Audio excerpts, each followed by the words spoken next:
Hi there, everybody. Welcome to our Art Gallery of Ontario's Senior Social for February. We're really glad to see everybody here. And I'll give it a few seconds because I see some folks are still connecting to their audio. Perfect. And we've got someone with a beautiful winter backdrop. That's actually very fitting, not only for the season we're in, but also the first work of art we're going to be talking about together. Wonderful. And some folks from their, looks like, nice libraries or cozy living rooms. Wonderful. So welcome back for those. I see some familiar faces here as well. So welcome back for those who have been here before. And if you haven't been here before, also welcome. We're really glad that you're here. And you've come to a little bit of the Lauren Show. So my name is Lauren Spring, and I'm an art educator here with the AGO. And I'll sort of launch us into our discussion today, and we'll look at two works of art together. And then I'm going to hand things over to my colleague, also Lauren. Do you want to introduce yourself, Lauren, too? Hi, Lauren. It's great to see some familiar faces, and I'm glad to be back with you on the Lauren Show. And so Lauren and I have worked together to select two different pieces from the AGO's collection, which we'll talk about as a group. For those who've not joined Senior Social before, you'll quickly learn that it's a very interactive forum. And so I have some questions about the pieces that I'll pitch to the group, and then we'll launch into some discussions that take us sort of beneath the surface of what might first be visible when we look at these artworks. And then I'm also happy to answer any of your questions and comments. We have a really intelligent group who joins for these sessions. And so some of you are experts in fields that I am not. And I always learn a lot from your observations and your expertise as well. So really grateful to have you all here. The theme of today is sort of kind of leisure, and I'd say seasonal leisure, and sort of how leisure might have changed over the past 2 years during the pandemic. And the first work of art is one that's a winter genre scene, a genre painting that takes us way back to the Dutch Golden Age. And the second one takes us to sort of Industrial Revolution time in France. So we'll talk a little bit about the historical context, but then also about our own lives and what we've been doing for leisure, what it means to us, how it's been helpful perhaps over the past couple months, couple years. And then Lauren, the artwork that she's going to share with us, the art activity, is all about something that has been sort of a leisure activity for her, and a kind of I don't know if I'd use the word coping, but sort of meditative activity at any point, but maybe especially during the pandemic could be helpful for lots of folks. So we're going to delve into all of that today. Hopefully. It says you were viewing her screen. Okay. I'll also just note that if you would like closed captioning, it's available. I have some wonderful colleagues from the AGO in the background here who are here to help you if you need help setting that up. But the closed captioning has been made available. So if that's helpful for anybody, you're welcome to turn it on, or post a question in the Q&A about how to do it, and they'll guide you through it too. So here's a photo of the Art Gallery of Ontario, located in downtown Toronto. The doors are reopened again now, which I'm really grateful for. I actually visited the gallery just 2 days ago. So it was so nice to be back in the space, and we have a few exhibitions that are just temporary and up for a few more weeks in one case and a few more months in another. So if you are in the Toronto area and are comfortable sort of heading out, it really did feel quite safe. I went midweek and there was lots of space all around me.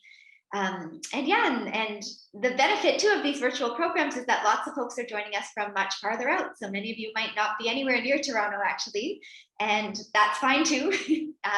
If you feel like typing into the chat where you're joining us from today, in the past we have had folks from the States and sort of spread across Canada. Love to hear where you're from. And on that note too, when I do pitch questions to the group, or if you have something you'd like to ask me or others, you're welcome to unmute yourself and speak with your voice, but we can make good use of the chat as well, because, and I see, so we do have folks, look at that. We've got some from Quebec, from Philadelphia, Halifax, Nova Scotia, Chestermere, Alberta, Petrolia, Ontario, Vancouver, London. So this is super Cranbrook, BC, right in the Rockies. Okay, amazing. So yeah, a little more challenging for some of you to take a quick walk down to see our collection in person. So all the better that you're joining us here virtually. All right, I'll also take a moment to acknowledge that the land the AGO is on is Mississauga Anishinaabe territory, Mississauga. It is also governed by a treaty between the Mississauga of the Credit and the Canadian government. Toronto is Mississauga Anishinaabe territory. It has also been occupied by other Anishinaabe, the Haudenosaunee, and the Wendat confederacies. Excellent. Oh, and we have our friend Therese back here. Bonjour, Thérèse. Perfect. And so we thought it might be smart at the outset to let you know some of the materials we're going to be using for the art activity in the second half of our session today. So you can see them listed here. They were also on the website. If you don't have everything that's on this list in front of you, that's okay. You're going to be able to make do with just some of them. And we can always improvise in the moment too. So if you do have some of these things handy, the more materials you have, the easier it will be. But yeah, anything that resembles what you see here, just read it out quickly. So paper, pencil, compass. And if you don't have a compass, which I don't either, so I'm going to be using different circle shapes. Got my daughter's Play-Doh and a circle container. My colleague Lauren R has some tape there. So yeah, anything sort of circular will work. A ruler, sharp colored pencils, and fine line markers. So any of those, whatever you have on hand would be excellent. All right, so let's delve right into the first work of art that we selected to share with you. This is a fun one. You can see it's transporting us back in time to the Dutch Golden Age. So we're heading to in and around Amsterdam on the Amstel River in 1620. So the first question that I have for folks is, what do you notice going on here? And that can be interpreted sort of in whatever way you'd like to share. So it might be, you know, about the people that you're noticing, some interactions perhaps, the clothing they're wearing, what you see in the background, general feeling you might have when you look at this. I know myself, when I was reviewing works to share, one of the first things that came up was like, oh, what a big group, and like, where are the COVID protocols? Is everyone allowed on the rink? Did they have to pre-book? So, you know, times have changed. So we've got some great comments rolling in here. So smartly dressed people having fun on the ice. Very nice. Yeah, right away we can see the sort of fashions of the day, the winter fashions of the day were quite a bit different than what most of us, at least in Ontario, might be sporting today. Community. Yeah, seems like lots of kind of social connections happening here. A sport, right? There seems to be some kind of hockey being played here. Certainly what resembles hockey sticks. And yeah, a number of people kind of taking interest in that. And I will talk more about that. Yeah, and fishing, ice fishing. You can see this big hole that's been kind of cut into the ice here. And there's some sort of net being pulled out. So more ancient fishing practices. Yeah, so maybe people who are inappropriately dressed for sport. Yeah, I always take note of this, especially the women who at the time, of course, it was custom to wear dresses or skirts, and yeah, it doesn't seem the most conducive to the kind of sports that they're engaging in. Absolutely. Very social. Yeah, community socializing. Seems they're not wearing too much. Yeah, it might have been colder and folks skating to get to places. Nicely said. Yeah, certainly it seems like, you know, there's some leisure taking place here, but others are hard at work or maybe transporting goods or other things, maybe, you know, just kind of crossing the river, skating across, or going on, you know, a sleigh pulled by a horse is maybe more practical. Absolutely. So some leisure and some practicality. Great aerial perspective. Yeah, that's nicely put, right? We almost imagine the artist's point of view sort of floating above or standing on some hilltop or something, but we know that the Netherlands is quite flat. So yeah, it does make you wonder sort of what the position of the artist might be. Nicely said. Yeah, the bleached sky. Yeah, very, very good word there for that. This kind of bleached sky. Interesting. And Anne here is saying that it reminds her of Cornelius Krieghoff. It seems to be showing an encapsulated view of a day in the life of the community with all of the activities they might do. Yeah, and I think, and you've just given sort of the best definition of a genre painting. And so this really did start in the Netherlands around this time period. So this Dutch Golden Age, 17th century. And this was sort of a new trend, because if you think about this time period, what we often consider sort of the Baroque time period, the 17th century, in a lot of other countries in Europe, and here I'm thinking sort of about Belgium, sort of Antwerp, where Rubens was, or in Italy, certainly, Baroque style had a very, very different theme. Most of what was being painted in a lot of these places were very religious biblical stories, using, really big contrast between light and dark. And that was sort of the Catholic countries in Europe in the 17th century would have been innovating stylistically, but with very sort of limited themes. And the Protestant countries, like the Netherlands, were very different, because they weren't painting religious imagery. They turned to other things. And so this is the same era of artists like Rembrandt, who is famous for, portraiture, and also these beautiful sort of outdoor everyday scenes. Oh, we've got a few more comments here. Oh yeah, people are saying you're almost transported there. I think that's one of the beautiful things about genre paintings, is that you're almost transported there. You can kind of imagine the familiar sounds of the sticks on the ice. There's some really funky looking skates here too, that I can imagine sort of the sound they make as they cut through the surface of the ice as well. Yeah, lots of action. This idea too that half the canvas is dedicated to the sky. That's a really great point. And again, the Netherlands is very flat. And these genre paintings were in many ways about showing off the landscape. So the reason that this was partially the Dutch Golden Age is because folks had made a lot of money through trade. Amsterdam was kind of the window to Europe in many ways for imports, and the slave trade too. We're going to be talking about that as well. But that meant that around this time period, a lot of people who had been sort of lower or working class or lower middle class suddenly made a lot of money becoming merchants. And what do people do when they make a lot of money? Well, they like to show it off. And so that's part of the reason that portraiture really took off in this era. And if you can sort of imagine in your mind's eye portraits by Rembrandt or artists like Frans Hals, they're really of wealthy individuals, people who, had suddenly made a lot of money. So they said, now I'm going to hire this artist to paint me wearing my best outfit, and fancy lace and expensive colored dyes and all sorts of things like that. And they also wanted to show off this hustle and bustle that was taking place in these big cities. And so Amsterdam and this river too would have been quite important. And we can see already some people noticed some of this going on in the background, right? These kind of tents here are sort of trading posts.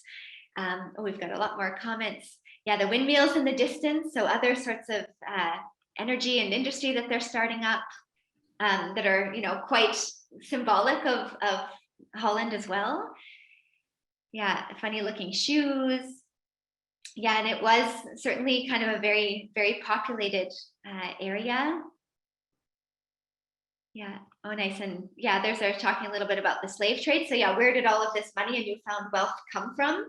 Certainly from the enslavement of people. And I think it's one of the really neat things when we take a closer look at this painting too, we can start to notice perhaps some class differences.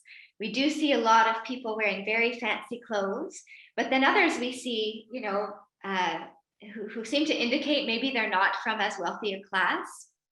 And I'm curious, do folks notice anything about that? Maybe looking at this picture, who do you imagine might be sort of out there on a very leisurely day to take in some air and maybe going back to a big fancy house with servants working for them, versus those who are maybe not able to take a day off and kind of enjoy a leisurely skate, but are actually working at the same time. Yeah, some merchants. So yeah, and we can see some people hunting as well over here. Yeah, folks from the then monarchies or the lords. Absolutely. Yeah, and you can already see sort of based on how the clothes that some people have as well too. Black was the most expensive color of dye at the time. And so, likely some of the wealthiest here are dressed in black, and that would have been another way of showing off wealth. I mean, we haven't changed so much in that case. I think even today, if people suddenly make a lot of money, the vast majority of them would want to show it off. Perhaps we can brainstorm some things that folks do today. Maybe you wouldn't get your portrait painted by a famous artist, but what are some other things that we think people might do today to show off their wealth?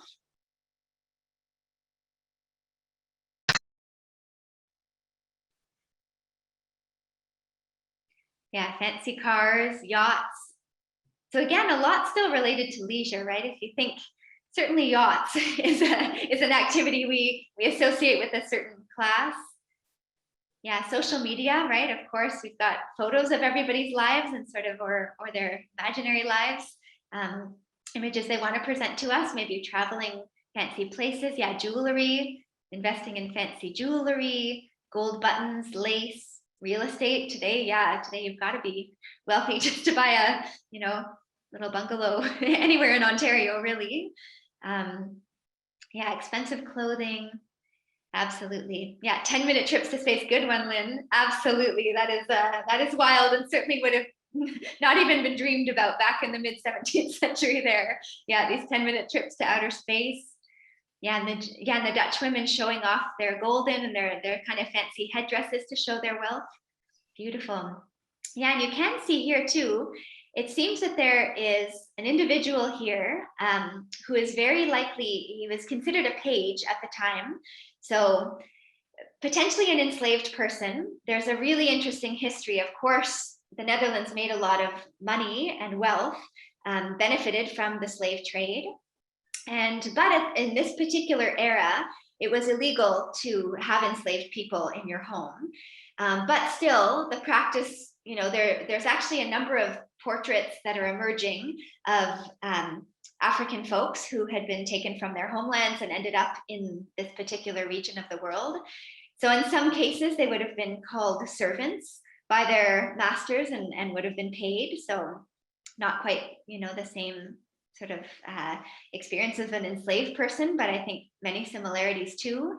But it was technically illegal in Amsterdam at the time.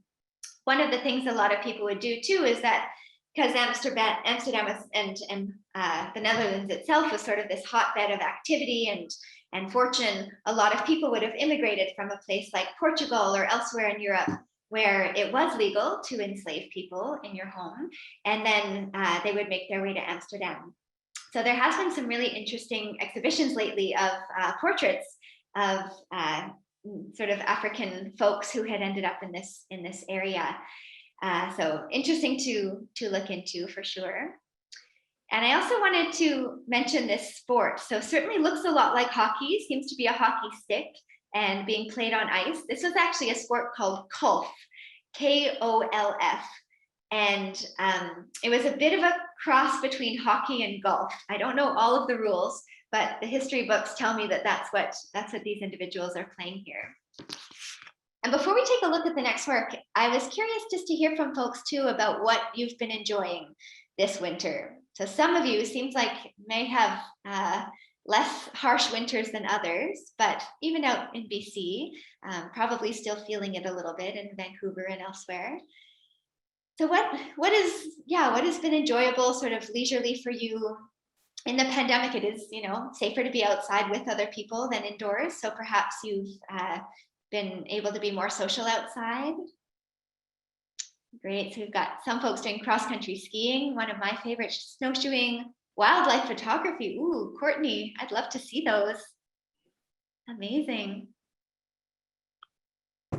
Hikes by the ocean. That sounds pretty dreamy. Walks in the park. Yeah, I think for many of us. Lauren, have you been spending some time outdoors this winter, and has that brought you any solace or any favorite activity? I'm doing a lot of walking outside for sure. It's easier than trying to cycle with all the ice, but yeah. How about you? Yeah, lots. I mean, I have a little daughter who's almost 4, and so we have to get it. If we don't get outside at some point during the day, we all get squirrely. So yeah, definitely a solid 2-3 hours every day, tobogganing, walking, skating. Yeah. All right, so let's take a look now. We're going to change seasons here, and we're going to jump ahead about sort of 200 years almost. Oh, and we've got Therese here saying, in some drawing like this times. Yeah, it's true. You're also right, Therese. Yeah, that's a great point, that things that we might rely on in the past, certain winter activities, for example, are changing because of climate change, right? And so we were there back in the 17th century, and I don't believe that river even freezes too much in the winter anymore, and times have changed. So yeah, also something interesting to take into account. What we associate with certain seasons is really ever changing now. Great. And so here we are, we're jumping ahead to France this time in mid-1800s. And let's start again with that first question. So what do you see going on here? We've got Marianne wondering if these are bathing machines. And yes, they are, Marianne. Perhaps if it sounds like you know all about how these work, and I'd be happy if you wanted to help explain them, because they're quite fun. So yeah, some interesting kind of bathing machines here in the center. What else do folks notice? Yeah, the red on the garment at the center really stands out. That's a big one, right? It's sort of, your eye kind of wanders all around, and then can't miss this beautiful sort of red outfit. Some identify as men are in some sides, and the female then appearing in their own circles. Yeah, it does seem like there's a bit of a kind of gender identity mix here, right? We've got a lot of seemingly women kind of associating here, and men in other groups maybe having a different type of discussion. Absolutely.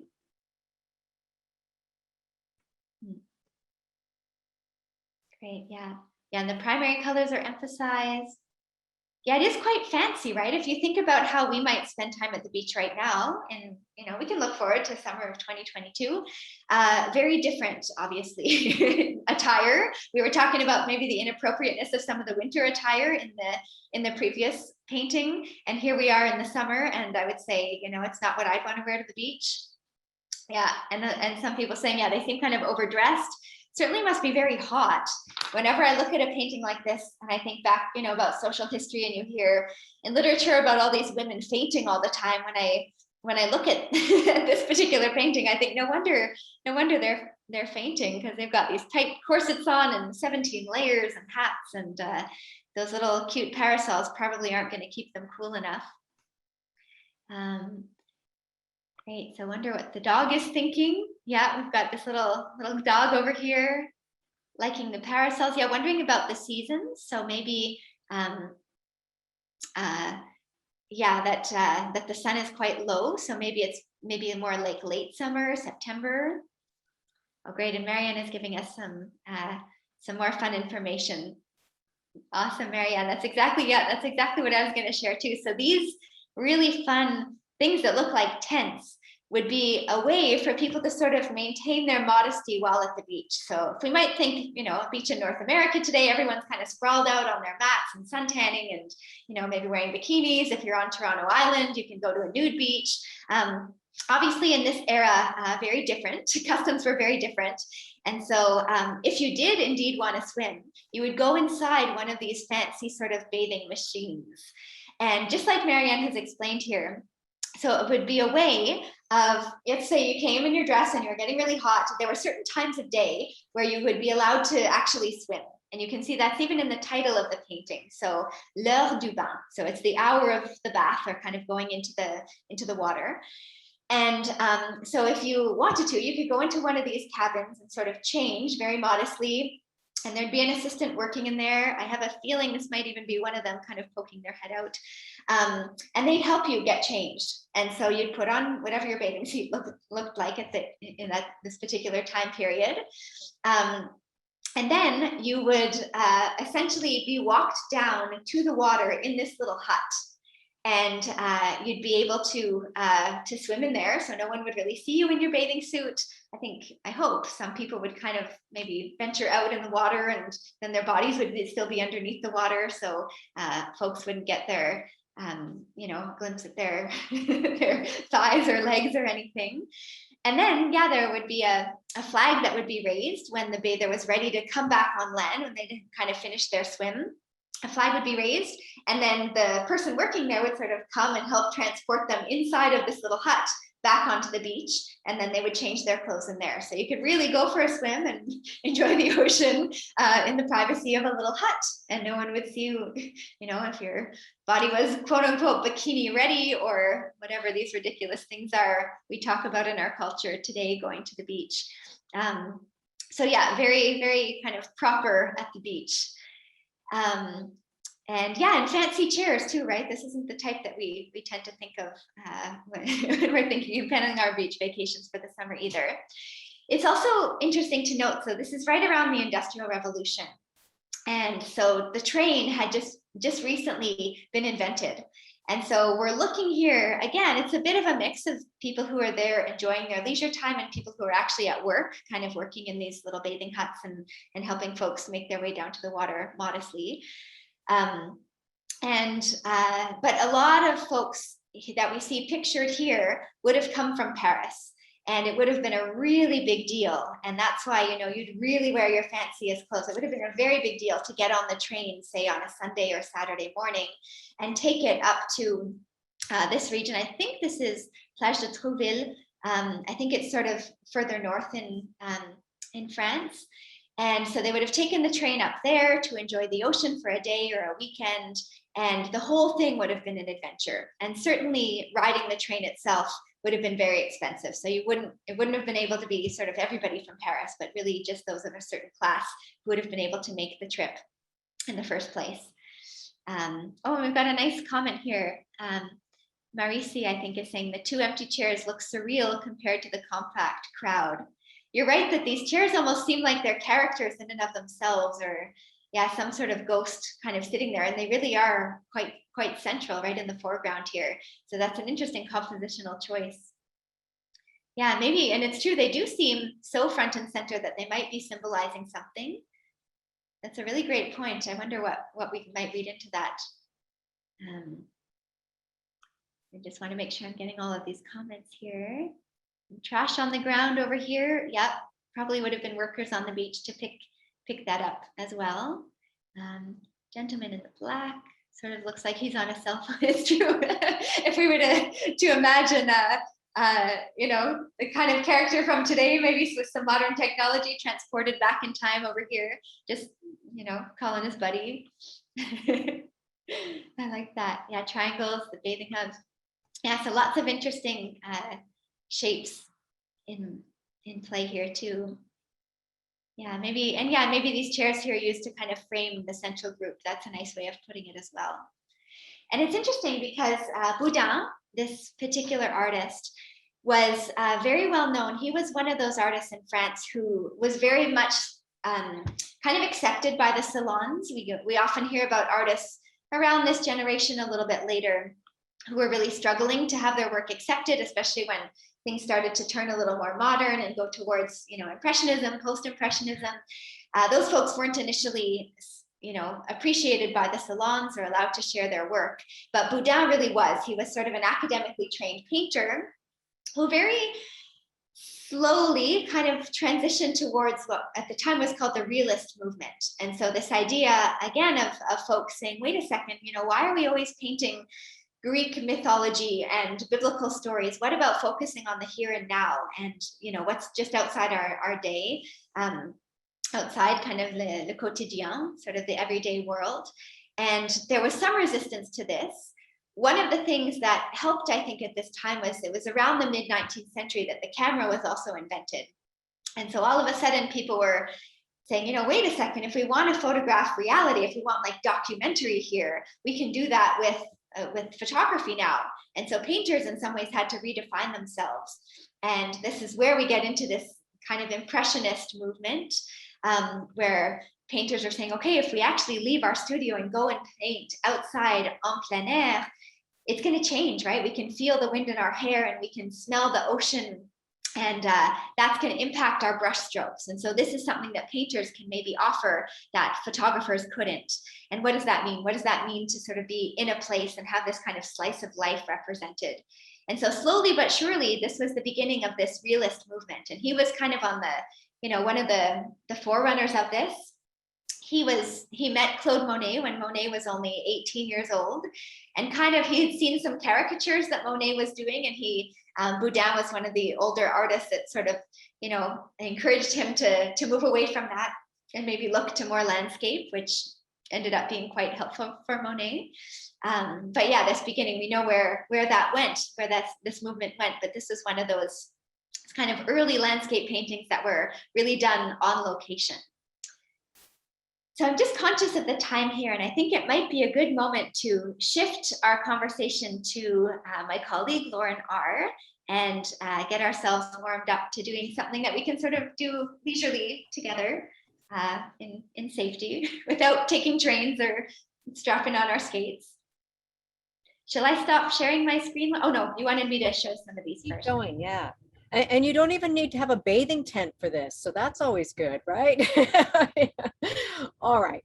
So what we're going to be doing is looking at the notion of a mandala, which is a really great way of drawing something using a compass. So if you want to go to the next slide, just so that we can remind you what sorts of things you might need.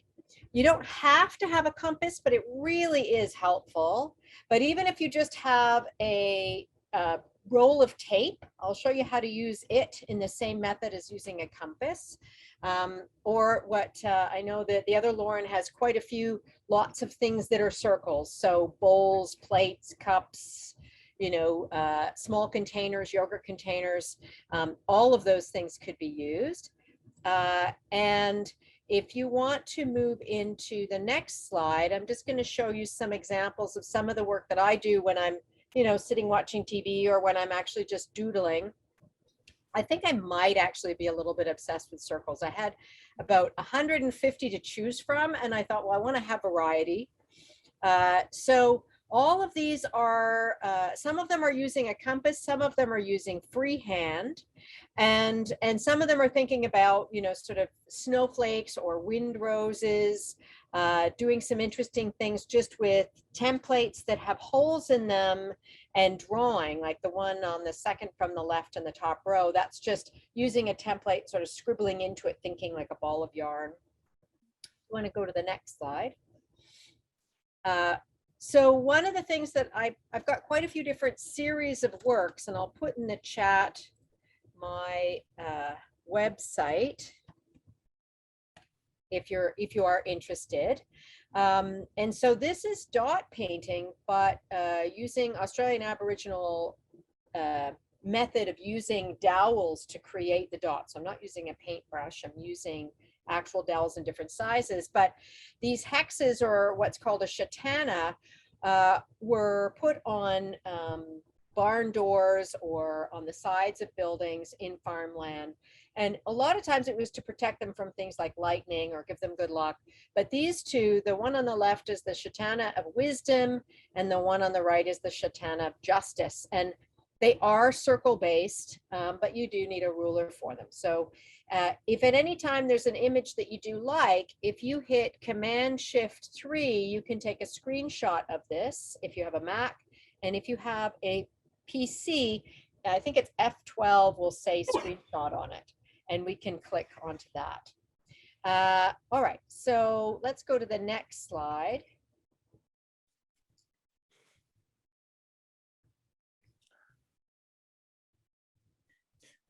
Oh, okay. I did check out my website a couple of days ago. It was all right. Maybe they're updating it.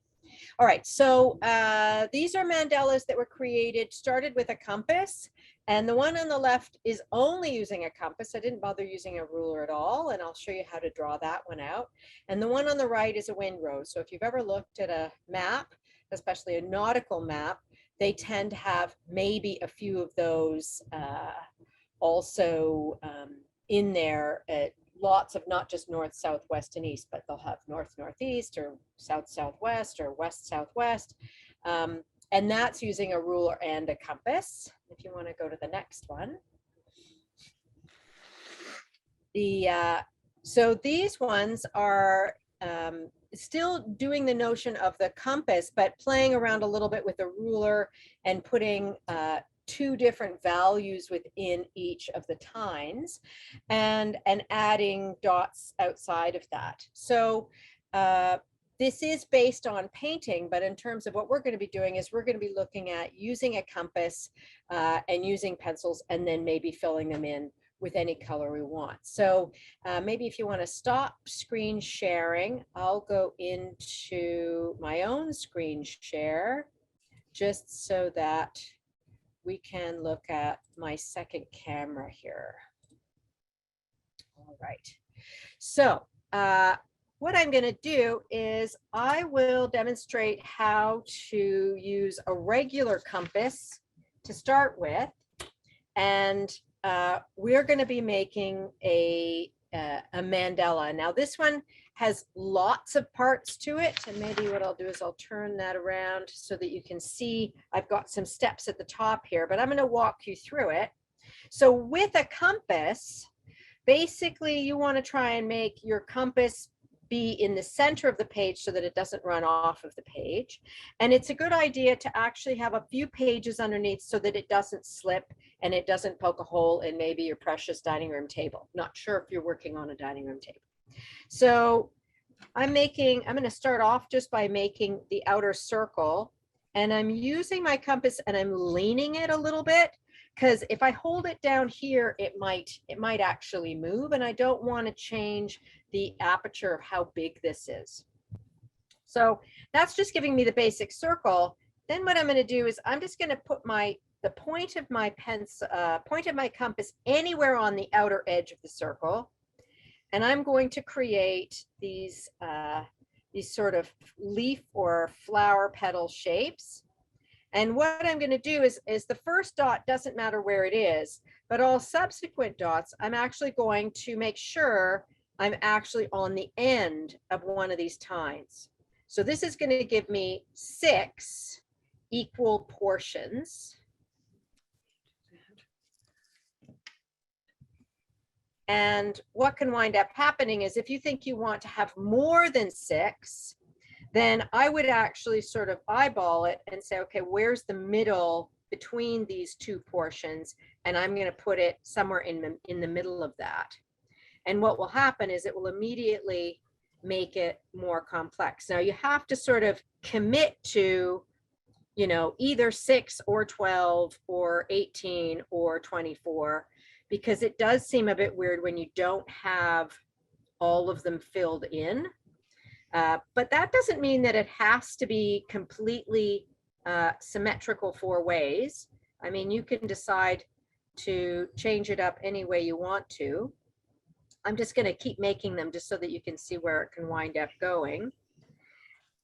And so that's just with 12. And if I wanted more, I would then divide it one more time and keep going with that. And the thing that's nice is it develops this lovely set of secondary petals in the middle that are smaller. And if you have 24, then you actually have, you know, more than 3 sets. You have a really tiny, a medium, and they start to overlap. So there's some interesting things that can happen with that. So I could just keep continuing with this notion of making lots and lots of them. And it is important to get it right to the edge, because otherwise it might go a bit off kilter. And if it feels like they're not joining up properly, it might be that your compass has actually adjusted itself, which can be a little bit annoying, but it is, you just have to go back to what it was in the beginning. So this does have, you know, 1, 2, 3, 4, 5, 6 spaces. And so I could leave it because it is still considered symmetrical, and it's kind of nice to actually have some of these other spaces. So that's one way of doing it. If you are someone with something that's just a circle, I'm going to show one that I was kind of playing around with. And it wasn't being very cooperative when I wasn't creating the lines. So one of the things to think about is you start off by the tracing, but then what you do need to do is you need to create places that you know you're going to try and match up this circle. So I've created 4 just by drawing, you know, just eyeballing it. If you're feeling like you're not that capable at lining it up, you can certainly use a ruler. And you can decide how many you want to have. I think I want to have at least 6 or 8. And so now what I'm going to do is I'm going to put 4 of them together at a time. So I'm lining it up with 2, and I'm making sure that there's 2 inside here, right? I tried it another way and it didn't really work. So I think it is good to kind of think that you're going to have 4 parts. So if you're using something that is 3-dimensional like this, I can't necessarily see. So it'd be good if it was a glass or something in terms of lining up. And it's just a question of doing it from both directions. So I'm going to just keep working my way around. And you might wind up with it not being completely in the center. And I don't think that's the end of the world. It does actually make it a little bit more interesting potentially. And so that was kind of a nice segue, because I know that Lauren was saying, oh, I might not have, what if people don't have compasses? And so this is a whole new avenue for me, thinking of it in terms of not having a compass, because it creates this very interesting sort of shape in the center. And these two are different, even though I kind of did sort of the same math. So, and you know, you could make it more complex by adding more lines in between. So I'm hoping that that makes sense to people. And if it does, great, try it. If it doesn't make sense, I'm sorry, and feel free to ask, and I can repeat any of that again. Okay. I'm trying here on my side. I'm not sure mine is going to look quite as good and well measured as yours, but that's okay. What the great thing about this is, if you make the mistake continuously, then it's no longer a mistake, then it's a pattern, right? So you don't have to feel like, oh, that doesn't look right. Well, it won't look right until it's finished. So that's one thing to consider. Okay, so with that, I mean, you can have quite a few different pieces to it, right? It can be that you have, 24 or 8 or 6 or 12. You can decide, and you can certainly figure out where they might go in between all of that. And so this is just the basic drawing out of. The other type of mandala that I like to do is using a compass and a ruler. So I'm going to show you that kind. And it's still using a compass in a fairly large format. So this is I'll show both. I have a long tined wind rose and I have a shorter tined wind rose. And that is basically just how much space you put between each of the tines in terms of the rings. So with this ring, I gave it only a ½ inch, and this one is closer to 3/4 of an inch. And I also decided that the tines would go, to the outer ring for quite a few more of them than this one. So with this one, the first set of 4 and the second set of 4 go all the way to the outside. And then the next 2 sets go to the next ring.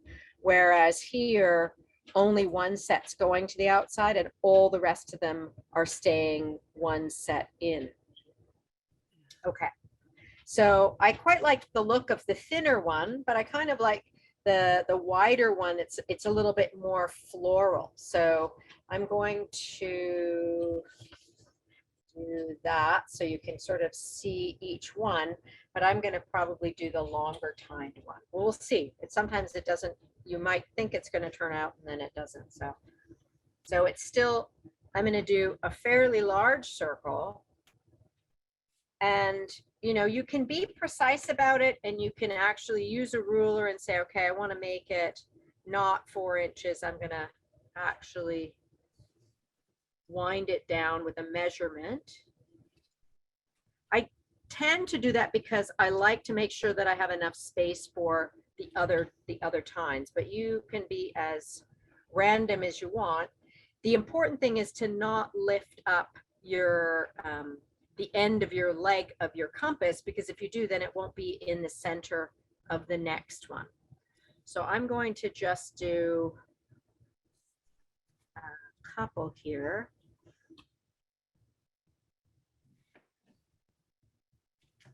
Now, even if I don't have the tines going all the way to this, like, or starting them here, this circle in the center is really an important piece because it tells you how long it's going to go, like where the sides of the tine are going to go. So this one is shorter and squatter because this is a much bigger circle.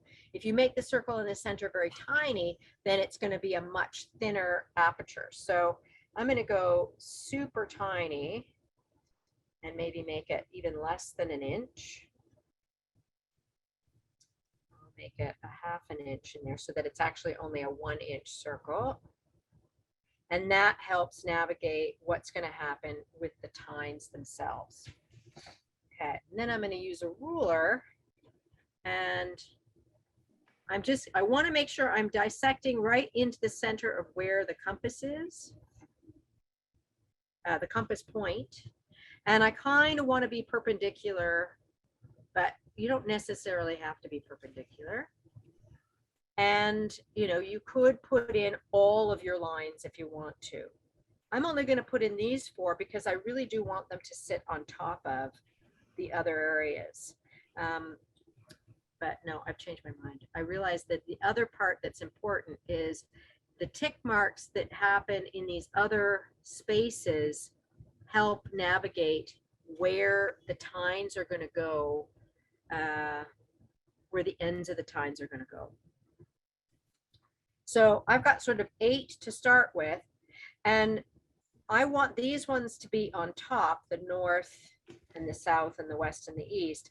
And where they're going to join up could be right on the edge of that other northwest, southwest, northeast, southeast.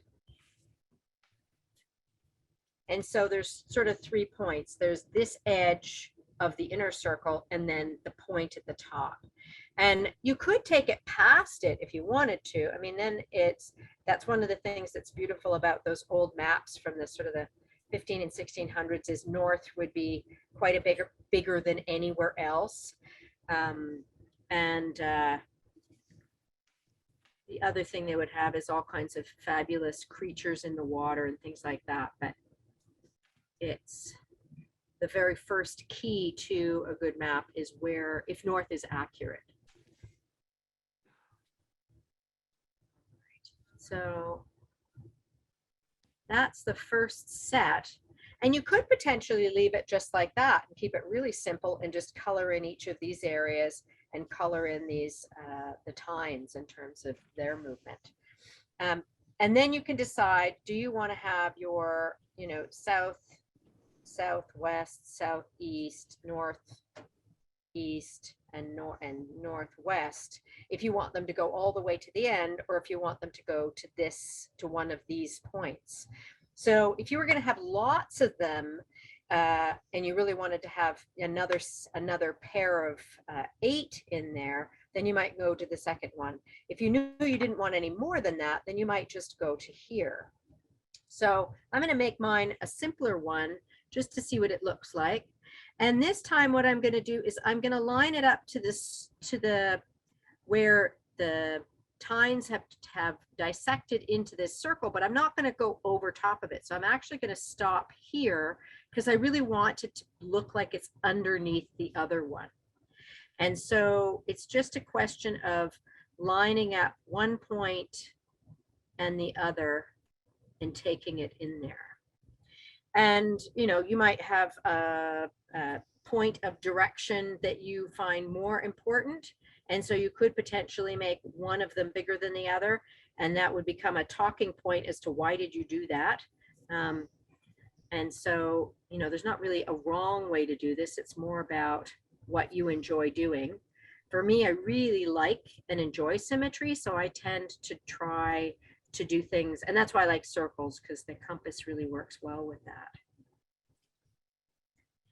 And so each one of these, I'm just lining up point that the perpendicular has affected it, and then where it would join up on the edge of the other circle. And of course, having a clear ruler would probably be better, because then you can kind of see where things are. So that's quite a bit different than these other two. It's a much simpler version of that. And it's not that it has to be exactly like this. I might decide, well, I really wish I had actually more going on. So maybe I take it another step and take it to here and double it up so that there's actually 2 layers within that. And any part of this that you don't like, you can just erase, because I'm doing it in pencil. And I'm probably actually doing it a little bit heavier than I would normally, but I just want to make sure you can see it. And so you could develop sort of layers of tines on top of each other, and that could be quite a nice detail with it. And you could, if you knew that you were going to do that ahead of time, that might be nice for the north, south, west, and east, the cardinal points that are, now these feel more important than these ones, right? So then it's just a question of a choice of color. So just want to see if anybody has any questions or comments. I say my tools are not as fancy as yours. I'm sort of using the edge of this as a ruler and circles instead of a compass, but I'm still pretty proud of the way it looks. Oh, I'd love, why don't you hold it up? Can you do well, that? It's not, I should warn everybody, it's not carefully measured, but it's still something that I'm looking forward to coloring in. Yeah. Well, and this is if you don't want to use coloring books and you want your kids to be creative, get them to do it, and then they can color it in. And you can decide to color in, like, I mean, you could color in the big swaths of semicircle as well as not just the tines themselves. So any part of it can be kept. And it might be that you decide not to color in, but that maybe you want to outline certain aspects, right? So it might be that you decide to have lines in it, and those lines could be everywhere, or they could be every other one. So, and this is the part that, I mean, the math part at the beginning makes me sort of do a little bit of thinking, and now I might want to do a little bit of thinking, but I don't necessarily have to. The one thing that you can get caught up in, though, is if you know that you're going to be coloring this side, you have to make sure that it's the opposite side at the bottom. And so one of the things I sometimes do is I'll put a mark in to say, oh yeah, I know I want to color in this part, and that I don't want to color in the same side on the other one. Sometimes it's a question of maybe marking it off or turning the page so that you know that it's always the right hand side that you're doing. So that's something to consider. So in terms of what decision making each of us has, it is kind of neat to see what other people are doing. So if you are willing, I would love to maybe stop sharing the screen. Okay, so someone's asking, Ferry's asking, well, how do you decide where the center is? So that's a really good point. So if you have something that is, you're not using a compass, and you have something like just a circle shape, and it's not see-through like this, yeah, like if I was drawing with this, I have no way of knowing. So I'll put that on. I can't see through it, right? And so then what I would do is I would try as best as possible. I mean, one of the ways of testing it is, it's like, of course, it's a really weird number. It's like 4 7/8, which is a super annoying number. So it might be 2.5, it might not be, but you could try metric. Yeah, that's much better. It's closer to 12. So I'll put it at just a little bit off of 6. And I'll do the same thing this way. So I know that that's kind of the center. And then what I can do is I can actually draw marks on either. I do the 4s first, just because they're sort of easier. We have the notion of a clock. And what I can do is I can then put these guys in. So if I wanted to do the Mandela specifically, that would be something that I would do. And if I knew that the shape I had was in fact, I would say I was using several different shapes that are circles. One of the things that's nice about doing a cross piece is potentially you have another object and you could say, okay, I want to try and line it up so that it's an equal distance all the way around. Sometimes the lines help figure that out. So, okay, I didn't get it quite right. Or start with the smaller circle and work your way out. You have to be kind to yourself, right? It's like, that's definitely bigger than this one, but then maybe that's my focal point. So then the other thing that can happen is if I know that I want to do specifically a Mandela, what could happen is I want to try and make sure I'm hitting that one as well. So I would pull it up high enough to at least make sure it gets into the center and then two sides. So I'm going to try that and see if it works.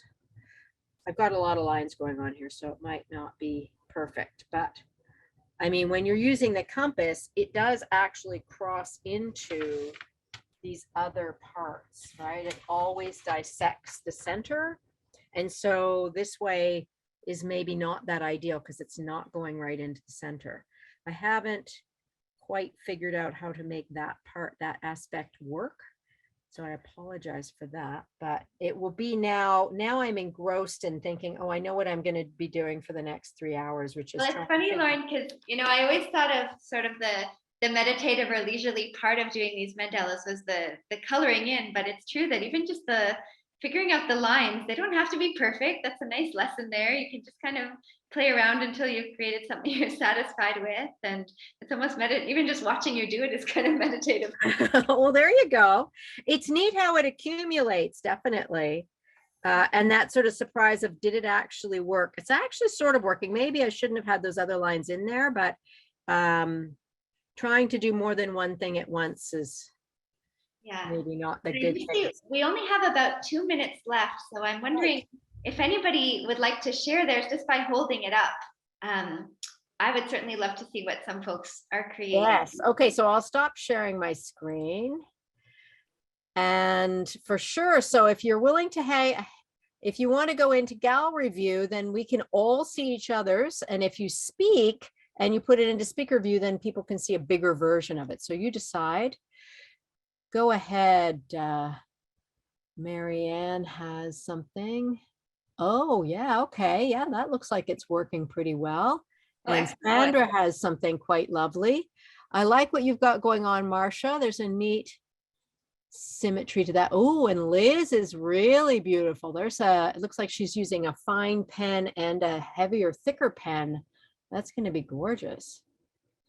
So if you're not finished and you don't want to share because it's not done, you can post it on AGO, #AGO makes as well. But Courtney, go ahead, show us yours. Mine is only very partially done. Can you see it, or should I raise the computer? You need to tilt your image up more because we only see your name is blocking the visual. Oh, how about that? Oh yeah, that's better. Oh, nice. Yeah, that's kind of fun. But I'm going to keep working on it. Yeah. Thank you. That's the nice thing. Me too. I'm only part of the way through, but I'm gonna spend some time doing this afternoon. Great. Great. So thank you so much, everybody, for joining us. We were thrilled to have you here. Always great discussion. Really nice activity that is going to keep me learning and wanting to create different versions. And always so nice to see your work too. Yeah, thank you. And some people are asking, is there? I believe that this is recorded. And I'm not 100% sure, but I thought that it was that if you did sign up for it and you did attend, you can then revisit it if you were having some trouble trying to figure out how to do it. Yeah, so I believe it's even going to be posted, on the website for anybody. Usually it takes a couple of weeks sort of just to go through editing and everything, but yeah, these sessions are being recorded because we know sometimes folks can't join us live, and especially today, I'm going to go back and rewatch your instructions too. Oh, that's right. Yeah. Nathan, our helper, says it goes public to everyone once they've figured it out. So thank you so much for being here. And there are previous sessions archived in Senior Social. There's, I think maybe 30 of them. We've changed how we do it. There's quite a few different ways. It used to be that there would be a video with the other Lauren showing the artwork and me showing how to do it, and then me and the other person doing it together. And so there's some really interesting different types of drawing methods. And there's not, obviously you can't dialogue, but you can certainly learn about some of the works that we have in the gallery, because we've got thousands and thousands of pieces. We would love to see you enjoying it, even in your own home, if you can't get to the gallery. Wonderful. So thank you so much, everybody. We'll see you next time. We're doing this every month. So hopefully you can all join us again here next month, and take good care until then. Thanks, Lauren. Thanks, everyone. Hey, take care. And Thank you, Lauren. Thank you, Lauren. Thank you. Thank Thank you very Thank much. Wonderful. Thank you. Thank you, Thanks, Lauren. everybody. Thank you, Lauren and Lauren. Thank you. Yes. Bye. Bye. Bye now.